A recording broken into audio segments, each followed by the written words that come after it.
एक किसान के खेत में किसी अमीर के घोड़े घुस गए जिन्होंने कुछ तो रौंद कर और कुछ चर कर खेत का सत्यानाश कर दिया।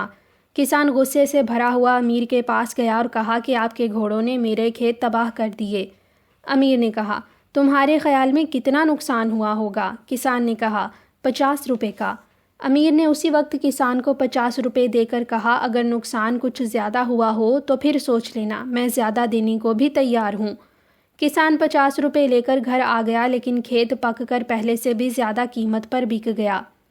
जिस पर ईमानदार किसान ने अमीर के पास 50 रुपये ले जाकर कहा, जनाब आली, फसल कट गई और नुकसान की जगह कुछ नफ़ा भी हो गया है, बस अब आप अपने रुपये वापस ले लें।